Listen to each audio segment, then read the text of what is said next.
Hey there, friends. Welcome to week 6 of my YouTube video challenge.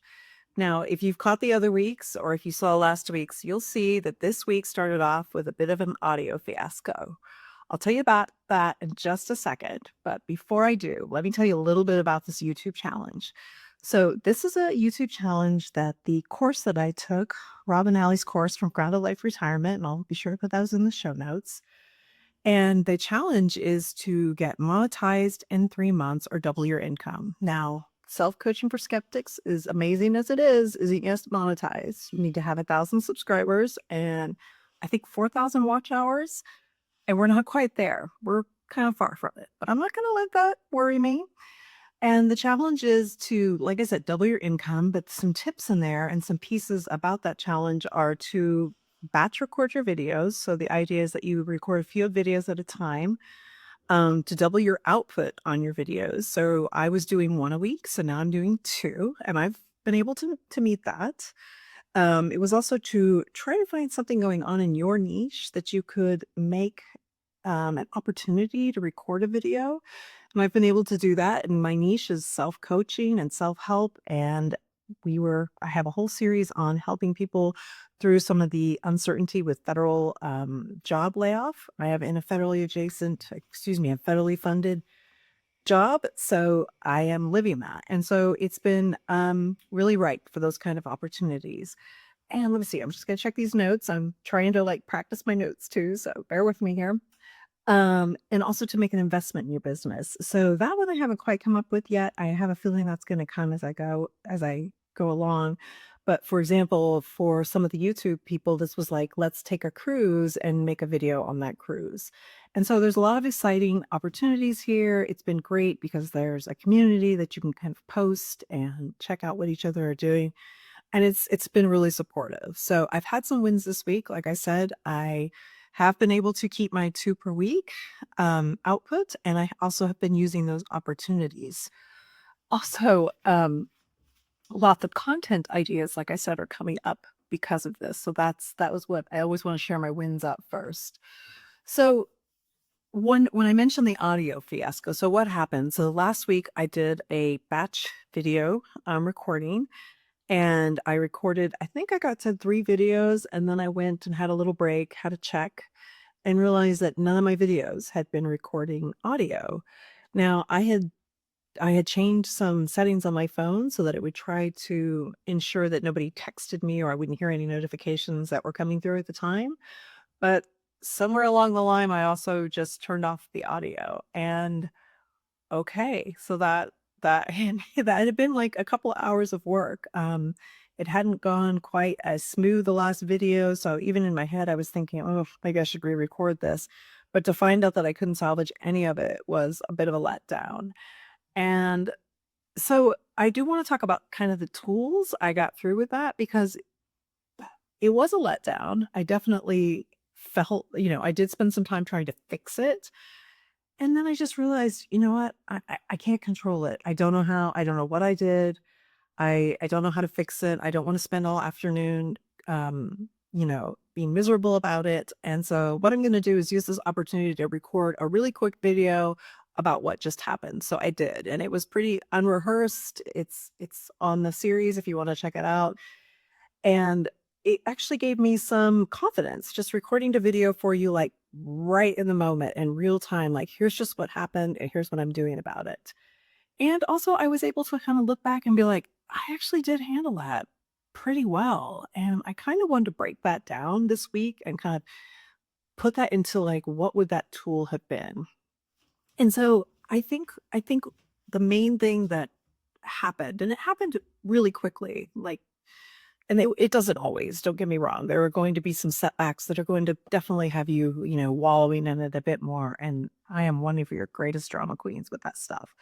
But for this instance, it was, I had that moment. I realized they weren't filming, realized I had no audio. And so I kind of allowed for it. I was like, bummer. This was such a bummer. I'd taken so much time. I went out and I shared with my partner what had happened. He'd been in here kind of helping me with the setup. He'd been told to be quiet while I was filming. And so he knew the work I put into it. So he really understood that disappointment. And, you know, we tried a couple things like, hey, send it to my phone, send it to the computer. Let's see if we can pull it up. And we didn't. And so I said, you know what? I'm just going to go do this other film and I'm going to do this other video. And I'm just going to figure that, you know what? Refilming this content is maybe it's going to be the best. I am going to instead re-record this content and it's exactly what it needs to be. Where I was maybe a little hesitant in that first round, I'm going to feel more confident because I'll have a week to gel on it. And I haven't recorded those yet, so we'll find out if that's true. But really, I think the tool here was that allowing, like, not trying to rush through the emotion of, oh man, this is lousy. I just spent all this time, but kind of allowing it and acknowledging it. And for me, that was acknowledging out loud to my partner, maybe trying to fix it a little bit, but also understanding that at one point when I sort of just accepted it, I think that was the piece when I could just like relax. I could feel my body relax. I could see that I wasn't in that kind of urgent, oh my gosh, I have got to get this sorted out mood. And it's just like, okay, there's nothing I can do about this. It's a shame, but hey, I learned something very important, which is to always, always do a test run. So you'll be happy to hear that I did a quick test run right before I recorded this video. And then the other tool that I want to share, and this hasn't come up, but it is kind of a thread that's going to go through self-coaching for skeptics. And that's kind of always trying to use encouraging self-talk. And it's it's not something that you may even be aware of. And that's what's weird, is that insidious loop of kind of constant criticism can be going on behind the scenes, and you may not even be aware of it.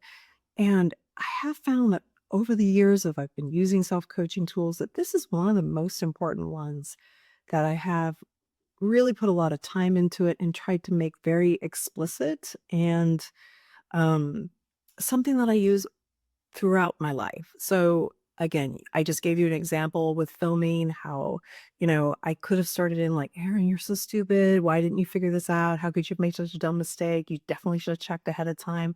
And I definitely caught myself feeling bad, like disappointed, but I didn't go into like kind of, my coach used to call it beating myself up. I did not sit there and make it worse by, self-denigration in that moment. And I realized that that is a tool and it is one that it can take some practice. And I actually have some ideas and I will let you know those. And again, if you're finding these kind of tips helpful and you're interested in this challenge, please do subscribe. But let me move on.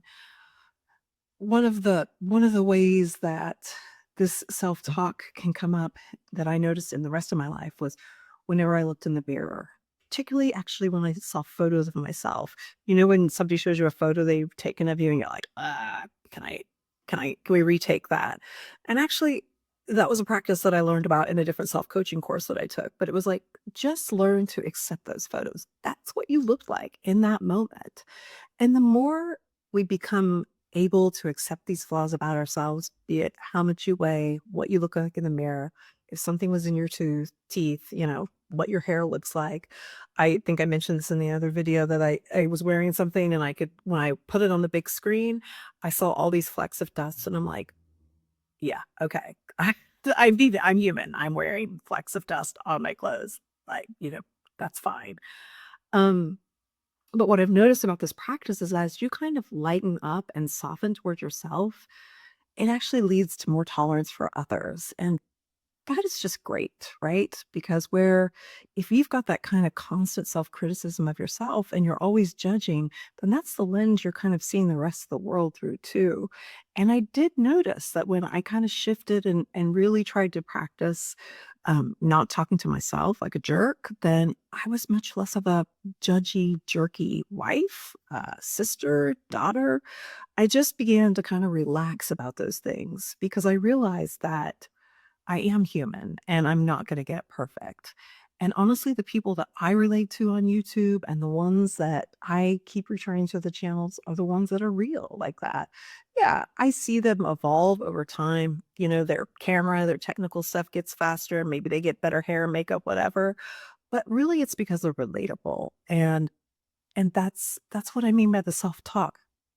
talking to yourself like you're a real person and a human can really help. So I said to give you a couple exercise tips or some hints that I've used.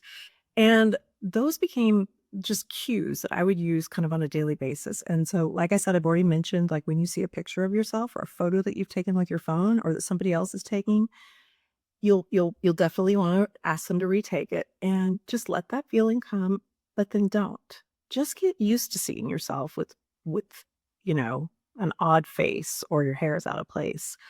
I remember one example is I had a really great picture of my niece from graduation last year. She looked stunning. And I'm on the side of it, and I look like you get those half asleep looks like your lids were closed at the time. And I just thought it's not worth. I mean, and it wasn't like an easy way to cut out the aunt to just have the niece. And I was like, I love this picture of her. And that's what I look like at that moment. And so I just accept it and I keep it on my phone and I look at it when I see her. And, I just love both of those of us in that moment. That's exactly what was happening. So another place to try this is with the mirror. If you are looking in the mirror and man, we brush our teeth, have to get ready for your YouTube video. Think about that as a time to just kind of, give yourself a little wink, a little bit of encouragement rather than, again, like, oh my God, look at your hair, look at your skin, whatever. Catch yourself and just train yourself to say something nice. Again, it may not be believable for you at first. Like, I'm not going to sit there and be like, oh, wow, I love your naturally curly hair, Erin. It's not. It's like wavy to the point of, in my mind, a little hard to control. But it's my hair. And I can learn to just accept it and be nice about it. And sometimes just kind of flirt with myself in that way, be like, yeah, girl, you got it today. And it really did make a difference. And because it was a place something I was already doing during the day whenever I, was washing my hands or using the mirror, it became something that, it just slowly transfused into the rest of my life. Another great place to do it is when you saw yourself on camera, if you're somebody that sits at a desk all day and has meetings like I do, you definitely see yourself in the camera a lot more. And that's not to say you're not going to make an effort or sometimes want to like turn it off and put your hair back or something like that. But you learn to just see yourself and accept yourself as you are. Another place you might try is if you step on a scale or you're looking at a number, tell yourself it's okay. Don't make it mean something terrible about yourself, whatever that weight is. And I get it. Weight loss is a massive topic, and I'm not trying to get into that. I'm just trying to point out some places in your everyday life that you might be able to practice some more positive self talk. So that's what I tried this week. Again, those tools again were I sort of allowed for and accepted kind of a lousy moment and also didn't dwell there. And I think I know I'm not going to dwell there partly because I know I'm not going to talk to myself like like I'm rubbish. I just don't do it. And don't get me wrong, I sometimes do. I catch myself. I talk to myself probably a lot, but I'll be like, hey, Erin, remember, we don't talk to ourselves that way. I'll be like, oh, yeah. And I can return with a little bit more tenderness and compassion. And that's made a big difference. So, look, if you're in the middle of a challenge or you're doing a YouTube challenge yourself or you're interested in trying a challenge, these are some tips that can help you along the way and hopefully help you kind of keep the momentum going and maybe even enjoy the process a little more. And just another pro tip, be sure you check it. Be sure you do a 1 or 2 second check before you start recording. All right. See you next week. Thanks. Bye.